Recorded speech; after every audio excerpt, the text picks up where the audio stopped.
This is the S.J. Childs Show, hosted by S.J. Childs, streaming on all podcast platforms and on YouTube. Find us on all social medias. The S.J. Childs Show, bringing value to families through education and resources. Check us out weekly, where we'll have new and exciting guests.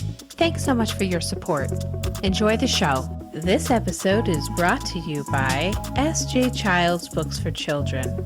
Visit sjchilds.org today to check out their special needs book collection. Teach inclusion and neurodiversity in this special 7-book collection. Get yours today. Hi, welcome to the S.J. Childs Show. I'm your host, S.J. Childs, and we have a special guest. DJ just decided to join us here. And also, really special guest, Temple Grandin. Thank you so much for meeting with me on such a quick notice this morning. And here's your first chance to meet DJ since he's popped in. Well, it's really great to be here. Thank you so much. DJ, you want to say hello? Give Temple a wave hello. Hello. I. You want to go help Dad now? Why don't you go get your computer and help Dad? Oh, you're so good. Oh, thank you so much for being here today. And I'm excited to jump into our conversation. You know, just previously, we were just talking about the adults that we see on the autism spectrum out in the world, successful people that the world hasn't quite, or they haven't even really uncovered themselves, right? Isn't that so interesting?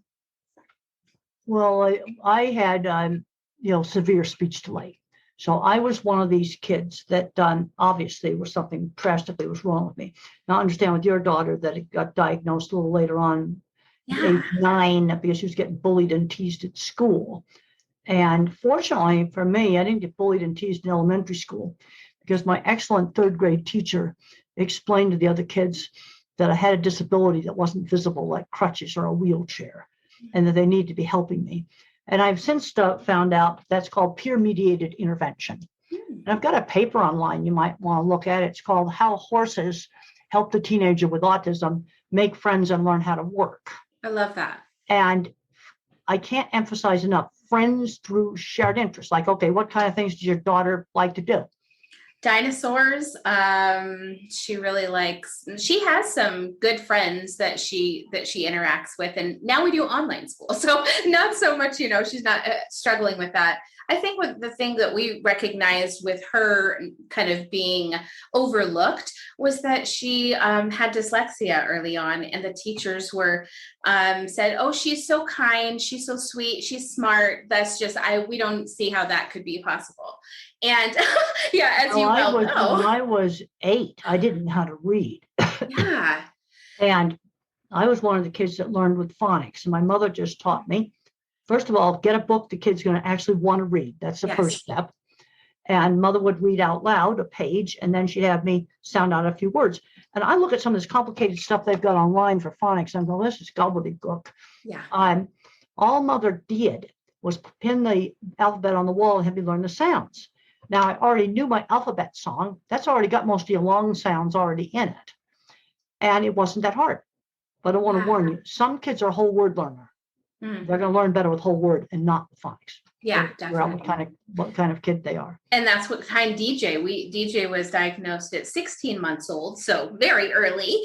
And he was reading at 1-year-old. So when he was 12 months old and already reading things on the screen and interacting, I, was so excited. But then when 16 months rolled around and his pediatrician said, well, he should be doing these other things. Like, yes, reading is great, but that's not what we're looking at for developmental skills. And well, so, I think you still let them do reading, but we have to work on other things. Yeah. Like using utensils. Exactly. I'm seeing a lot of kids, they get a label and it's actually kind of holding them back in some ways. Yeah. That's why I did this book with Deborah Moore on navigating autism. And Deborah Moore came up with this saying, label locking, where people get so locked into the label, they don't see the whole kid. And we've got to get these kids out doing things. There's a tendency to overprotect them. Now, no surprises. Yeah. But gives them choices. When I was your daughter's age, I was going in stores and buying things on my own. Yeah. Yeah. And if it wasn't the day and age that it was, I think that she would be mature enough to do that as well. I think that the things that we see kind of brought up the idea of autism for us was in social behaviors, was in not knowing how to navigate, or a lot of masking and coming home and kind of being just kind of letting it out and just being, so tired because she'd been out there masking with these other children and trying to kind of fit in, if you will, but feeling different. Well, one of the problems I have with some of the chit chat social conversation, it goes too fast for me to process. Yes. That's one of the problems. But I want to really emphasize friends through shared interests. I love that. Because I got bullied in high school, and horses and model rockets and electronics were activities where I had friends through shared interests. Yeah. And we need to be working on those sort of things. Yeah. And bullies did not participate in those activities. It's kind of like the saying goes, like-minded, right? Stick to your great minds, think alike, think with your like-minded tribe. But the big problem I'm seeing right now with fully verbal teens is not learning life skills, shopping, saving money, driving, all of these things. If I hadn't learned to drive, I would not have been successful in the livestock industry. Yeah. Your job opportunities are really restricted if you don't drive. What are some? Now I'm a professor of animal science at Colorado State University.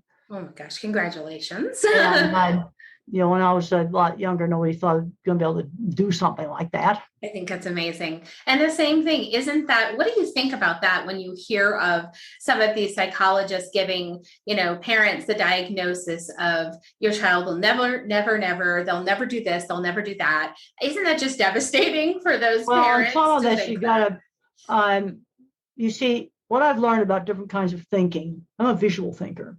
So everything I think about is a picture. You see, nothing's abstract. Also a bottom-up thinker. I use specific examples to form concepts. Then you have the mathematical minds. They run Silicon Valley. A lot of them are autistic. But your verbal thinkers, people that tend to be more verbal thinkers, they're very top-down. And they make big generalizations about autism or about an inclusive classroom or some other thing like that, and make big generalizations, but with no specific information on how do we actually implement that. Yeah. I mean, being a visual thinker, I'm always, parents ask me questions. So what do we do about autistic kids? I got to know, is it a 2-year-old that needs to go into early intervention? I'm going to give you a very different answer than maybe your daughter who's being bullied in school. An adult, Yes. Can they talk? What were they capable of doing? Yeah, definitely. I'm a big believer in developing strengths. Take the thing the kid's good at and develop it. And in my book, The Autistic Brain, I discuss the different kinds of thinking. And there's scientific research that visual thinking exists, mathematical thinking exists, and verbal thinking exists. And when I was young, I did not know that other people thought in words. Yeah. I thought everybody thought in pictures. Isn't that interesting? So I just didn't know. Yeah. And then it was a shock to me in my late 30s, to find out that other people think in words. Yeah. And a word thinker tends to overgeneralize. Interesting. And the picture thinker and the math thinkers, we give you too many details. But you have to have some details, because how can I answer mom's question if she says, how do I teach my kid? Well, I don't know. Is he a teenager? Yeah. Is he a 3-year-old? Can they talk? I mean, I've got to know more about them before I can even answer the question. Absolutely. Yeah, the parameters really need to be defined. And, in our household, we have found, I think when we realized my husband was on the spectrum, and we were able to look back at his childhood and realize, okay, wait, this was done wrong. This wasn't looked at correctly. This could have gone better. We could have. Now, you said that he's on the spectrum and he's an independent contractor. Yes. What kind of contracting does he do? Construction, home construction. Homes. Mm-hmm. Building entire homes? Oh, yes, and everything from I think he says from demo to doorknobs is what he says about that. Okay, well that's good. Now, a lot of people on the spectrum that have been very successful, like say Elon Musk, for example. When I first read Ashley Vance's book about Elon Musk, I thought he was autistic. I put these Post-it notes in here where I thought he was autistic, and now he's disclosed publicly, so I can say it. But that he has his own business. I have my livestock handling stuff was all my own business. And a lot of people that are on the spectrum that are successful have their own businesses. Yeah. But there are also some, one that works in sales for a big bank. Yeah. And sells specialized banking products, or somebody else is in an office supply store and they like him because he knows every product in the storeroom number and the name of the product and what it does. Isn't that the truth? No, there's so many skill sets. And I love that you say to focus on the strengths. I say that to my parents that I, coach and look after too, is focus on their strengths. When they come up with struggles, what can you do in their strength set to help with the struggle?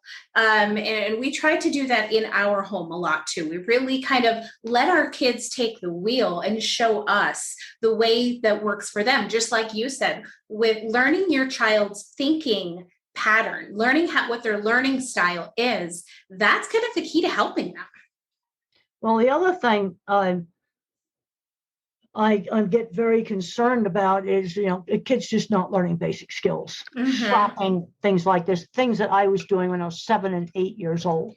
Really, really big problem. The other big problem right now is video game addictions. Yeah, that's and we've got to control it. They are not having good outcomes. They're not becoming video game designers or programmers. Right. And we've got to control that. Now, I know that some of these kids get social interaction through some of these games where they can talk.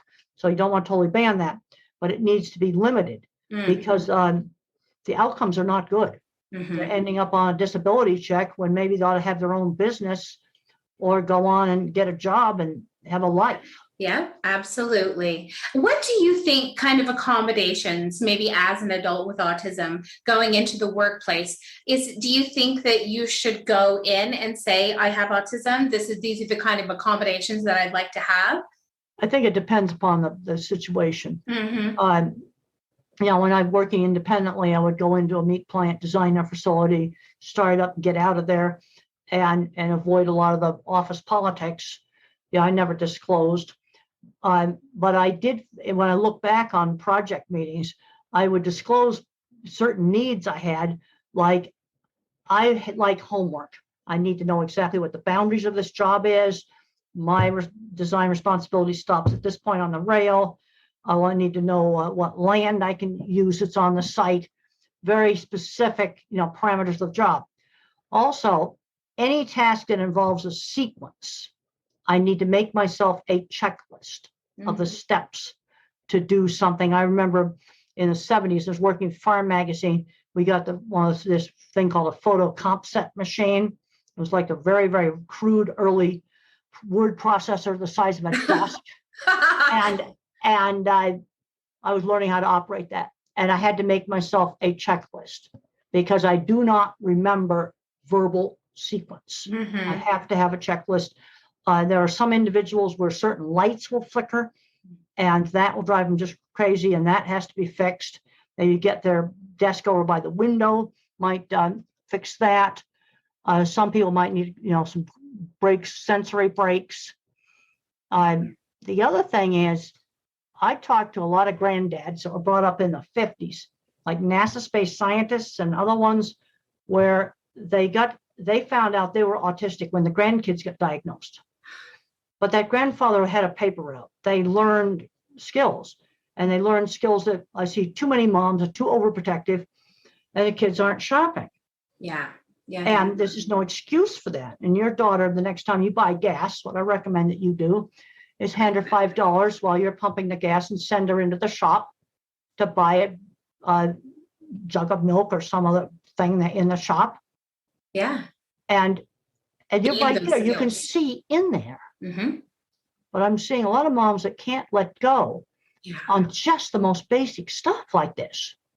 Yeah, definitely. I think that's wonderful advice. And I hope that our viewers and listeners definitely take some notes and are gaining some. Well, I had a 12-year-old girl walk up to me at one of the airports. We were sitting in the gate waiting for a flight. And I was talking to her and her mom, and I found out she'd never shopped. So I pulled $5 out of my wallet and I said, see that store across the hall? Go in there and buy something. And we could see the store. It was across the hall. And she bought a drink and came back and gave me the change. Yeah. And she, basic things that I was doing when I was 7 and 8, learning how to save money. The very young child, I got 50 cents a week for allowance. Now it's going to be about $5 at the dollar store. Yeah. But in my generation, it was the 5 and dime store. Yeah, right. And gum for a nickel. But I knew exactly what I could buy with that 50 cents. I could get 5 comics, 10 candy bars. But if I wanted a little airplane with a wind-up propeller that was 69 cents, I had to save for 2 weeks. Yeah. I was learning that as an 8 and 9-year-old kid. Yeah. And I think that's really important. Yeah, I think that has been lost in society through generations. And I think it's something that autistic kids need this even more than the regular kids need it. Yeah. Regular kids are going to muddle through it. Yeah, right. No, I completely agree with that. I love that. And that's great encouragement for some parents, some younger kids. And that's easy stuff to do. The other thing is, every dinner we had to sit at the dining room table, and there was no TV in the dining room. Toys were not allowed at the table. And then you learn how to talk, in the family. When the parents had a party, kids had to put on their good clothes and greet the guests and serve the snacks. And I'm thinking about the important social skills that those things taught. And they're not hard things to do.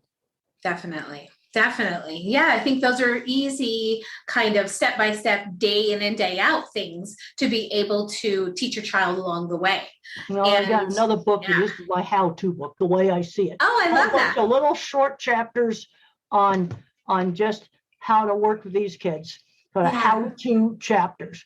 No theory, just how do we actually do it? How do we actually do it? No, I love that. And thank you so much for sharing this wise conversation with me. I just feel so blessed to have you here with me today. Excuse me. And I really am excited to catch up with you in the future. Keep watching to see other books you're going. What other projects are you working on? Anything new? Well, working on a book right now on visual thinking, because I'm an extreme visual thinker. And us visual thinkers have a really hard time with the school system. Absolutely couldn't do algebra. I could do my old-fashioned up through 6th grade math. Now, the kind of work that we're good at in engineering is what's called industrial design. It's the visual side of engineering. Like, take something like your iPhone. Steve Jobs was an artist. He was not a programmer. And he made the interface for that phone. And his mathematically inclined computer scientists had to make the innards of that phone work and make the program work. Yeah. You see, that's the different minds working together. And we need visual thinkers, very good with clever mechanical things. I worked with people that were definitely autistic, that owned metalworking shops, had 20 patents. They worked on building some of the equipment that I designed. If you want to see a piece of equipment that I developed, you can look up Beef Plant Video Tour with Temple Grandin. Love it. The HBO movie shows projects that I actually did. Yeah. And this brings up another thing. I'm seeing too many kids make anything out of Legos, and nobody thought to introduce tools. Right. I just talked to somebody this morning where a kid made working gigantic locks and keys out of Legos. Wow. Well, and nobody thinks to give them tools. I was using tools in 2nd grade, hammer, screwdriver, and pliers. Yeah. Well, one thing my husband said, kind of a dream of his would be to take autistic adults, teach them how to do construction and help them build, their own like tiny homes or their own kind of, get together. And well, I work with lots of people in construction. Yeah. Autistic, dyslexic, or ADHD. And I think one of the worst things the schools have done is taking out welding, woodworking, auto shop. But then with the younger kids, I had art, musical instruments, sewing, theater, wood shop. And taking those classes out, I think it's totally terrible because they also expose kids to things that can turn into careers. Exactly. Exactly. No, I think that's amazing. Is there, of course, I have your website up there and everything, but is there a special website or anything you'd like to send people? templegrandin.com. That's my autism website. And Grandin.com, my last name, that's my livestock website. Okay. And we need to be, as I go back and forth between the autism world and the world of industry, Yeah. we're actually losing skills. The people I worked with they're all retiring, and nobody's taking their place, because the kids that should be taking their place are playing video games in the basement instead of getting out there and doing things. Yeah. Let's get these kids doing things. Got two more books. Exactly. Yeah, please. Order. I love it. Scientist. This is all stuff that I did in the 50s. Out, doing science projects outside. Yes. Calling all lines. That was all my little aviation projects. I would spend hours tinkering with a little bird kite to get it to work. Nice. And kids are, hands-on things, I think, make kids more accepting of mistakes. Yeah. Because I had to tinker and tinker and tinker to get the kite to work.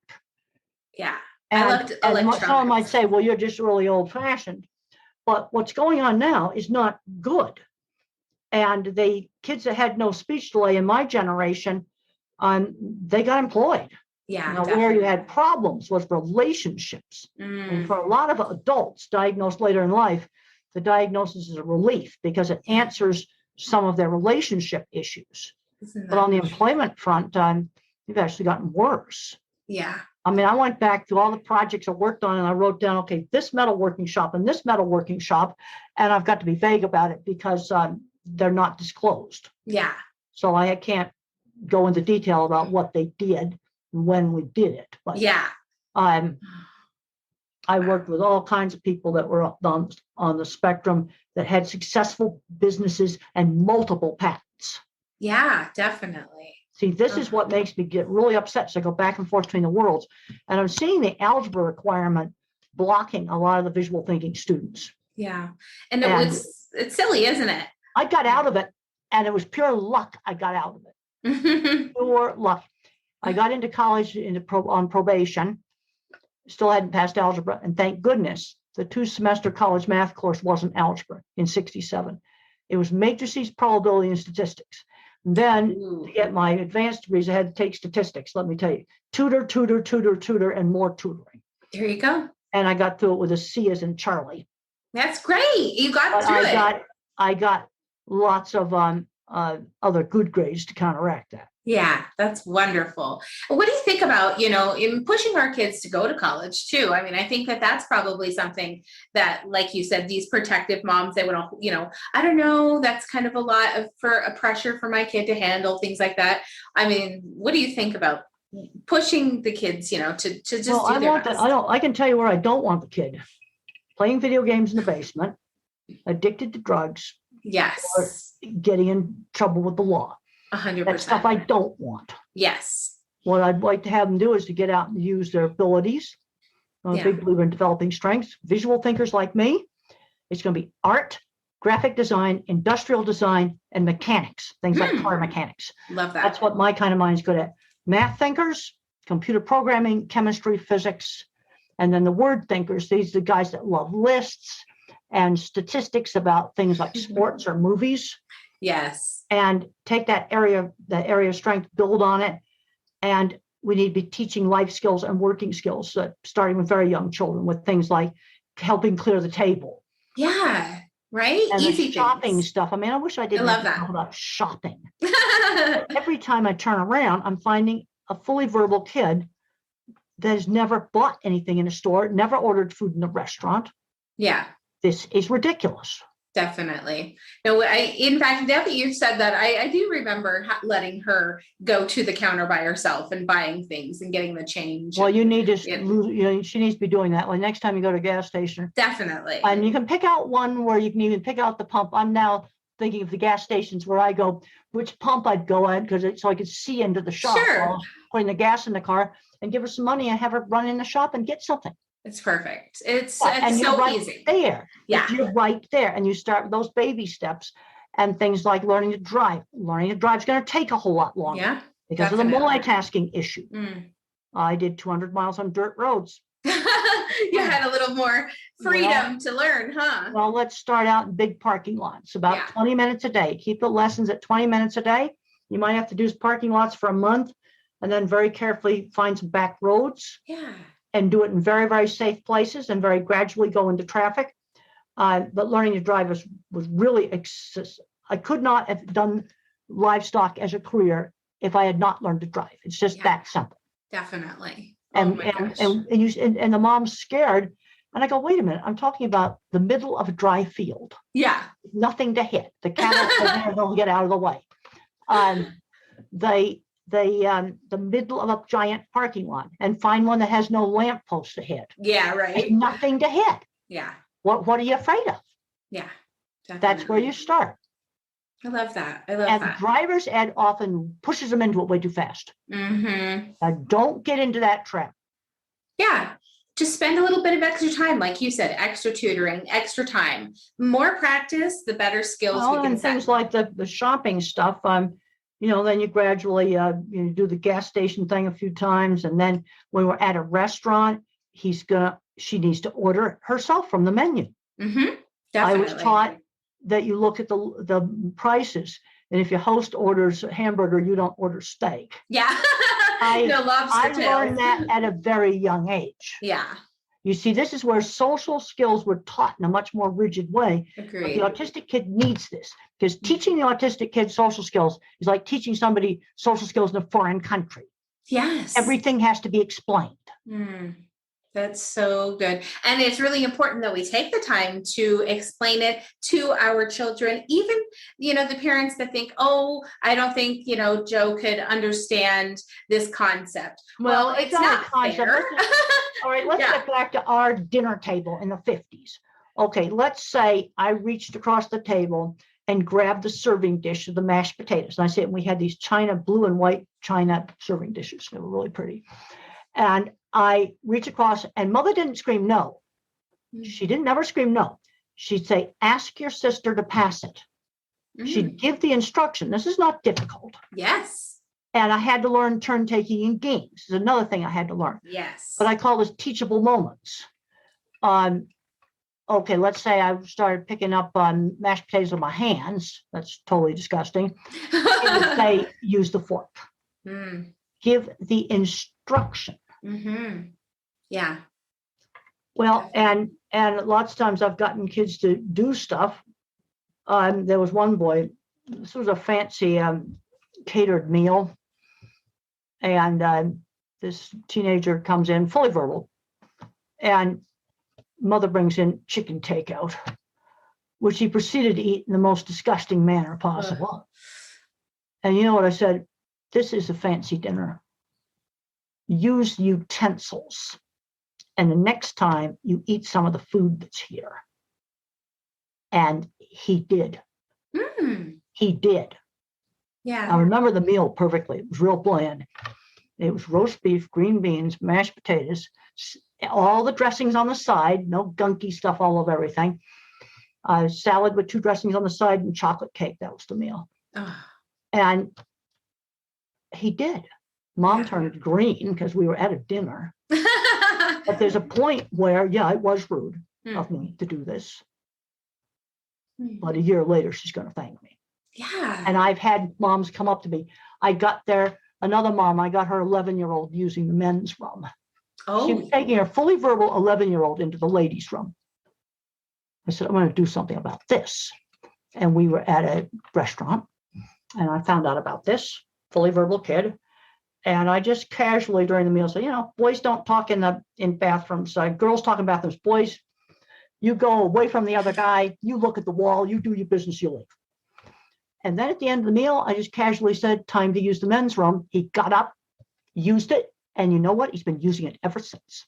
That was expectations, right? When we give our kids that expectation, like you said, just give them that instruction, guide them. Oh, I gave them the rules. But also, then you have to worry about sensory overload can be a problem. Yeah. And you can get into some very noisy environments that they just can't tolerate. But the problem is, if you wear a headphone like what you've got on all the time, their ears will get more sensitive. Sure.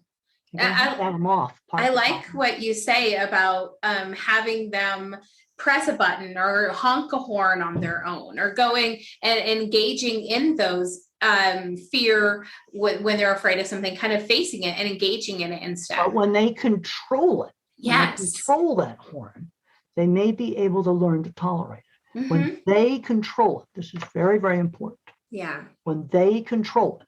But then there's other situations like a really chaotic football game or something like that, or a crazy store at Christmas time. A lot of multitasking, that would be not a good job. Chaotic store at Christmas time, that will not work. Yeah, definitely. And the sensory problems are real. Yeah. What do you have any, now that you are an adult, do you still have some sensory things that you deal with? Well, I still have some problems like finding pants that don't itch, especially if it's on long flights. Yeah. Finding pants that don't itch. And then I find a brand I like, and then they change suppliers. Ooh. And then they itch. I've had that happen. Yeah. I hate that. I hate that too. And the noise sensitivity, I do flinch more than most people do, but I can tolerate it now. When I was a little girl in the early 70s, my garbage truck would come around that neighborhood, and I would run into my room and cover my head with my pillow. And I have what's called microtia, outer ear microtia, little teeny tiny ears. Mm. And so, I didn't know that it wasn't a sensory issue until I was an adult, and then thought, oh my gosh, okay, wait, I'm learning more about the sensory issue. That sounds a lot like when I was little. I had to run away from the trash man, from the garbage truck coming down the road. So interesting. And then finally get older, you get more used to it. Yeah. But if a kid wears headphones all the time for noise sensitivity, the ear will get more sensitive and worse. So what you want to do is have them off most of the time, but give them control. You can have them with you. You can have them with you all the time. Yeah. Try not to wear them. And then there's a few horrible places, like this particular garbage truck. Then you put them on for that. Yeah, and then when the garbage truck is gone, you take them off. Yeah, that's really great advice. I just love that.